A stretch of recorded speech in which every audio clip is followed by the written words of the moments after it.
Olá pessoal, eu sou Luiz Arthur Nogueira, este é o Papo de Economista, um programa feito por economistas, sem economês, direto dos estúdios da B3 em São Paulo. Nesta semana conosco, Pedro Paulo Silveira, economista-chefe da Nova Futura. Pedro, vamos falar hoje sobre crescimento econômico. Tivemos um primeiro trimestre com o PIB crescendo 1%, muito agronegócio. Segundo trimestre, um PIB menorzinho, 0,2%, mas já com componente de consumo. A pergunta é, esse crescimento é consistente? Eu acho que é bastante consistente, Luiz. Primeiro, porque a gente veio de um choque espetacular do ponto de vista numérico, nunca visto, né, que jogou o nosso PIB para baixo por 8 trimestres. Nós tivemos uma perda de PIB de 8,5% nesse período.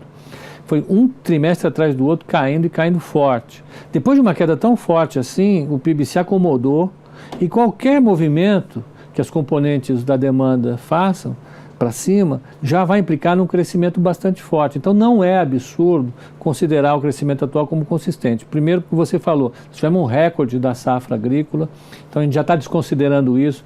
Se a gente considerar um crescimento em torno de 0,2% a 0,5% ao ano, ao trimestre, ao todo ano, isso vai dar uns 2% de crescimento, não é absurdo. Eu acho que isso é consistente e o país vai crescer nessa taxa. Agora, o PIB do segundo trimestre mostrou muito consumo e pouco investimento. Isso não é perigoso para essa sustentabilidade do PIB? Se você pensar no longo prazo, sim. Por quê? O ideal é que a economia cresça puxada pelo investimento, o investimento cria empregos, cria inovações, a economia ela vai sendo oxigenada o tempo todo, né, pelo movimento que as empresas fazem, tanto diversificando novos produtos, inovando, criando novas tecnologias e novos empregos. Agora, no ponto onde a gente estava, né, com um crescimento muito baixo, quem tinha que subir em primeiro lugar, com as empresas com todas essas dúvidas, com o governo com tantas dificuldades para retomar o investimento, é se esperar que o consumo subisse um pouco. O consumo subiu. Ele deve continuar subindo forte, mais alguns trimestres e puxando o resto da economia. Isso melhora a arrecadação, devolve ao Estado alguma capacidade de intervir nas políticas públicas, devolve às empresas alguma confiança para elas investirem e criarem novos empregos. Isso devolve capacidade de crédito para os bancos que ficam mais confiantes. Então é importante o crescimento nesse momento puxar o crescimento. É importante o consumo puxar o crescimento agora. Não seria diferente. Então, eu acho que por um ano, por 4 trimestres, é bom ver isso, mas depois ter essa preocupação. O investimento tem que estar na frente. Inclusive o crédito agora deve aumentar, né, com a queda de juros. Eu acho que o crédito vai ficar um pouco reticente ainda. Eu gostaria de ver o crédito para o setor imobiliário voltar. Isso depende muito da taxa de emprego, depende da renda das famílias. Então, eu demoraria aí, eu tenho uma estimativa dele voltar com mais força a partir do segundo trimestre do ano que vem. Do ano que vem, muito bem. Quais são os riscos para a economia? Quer dizer, o que pode dar errado e a gente, de repente, não ter esse crescimento esperado? Normalmente a gente tem um cardápio de coisas que podem dar errado com alguma probabilidade ajustada para a gente discutir aqui. Olha, o maior risco aqui agora é esse aqui.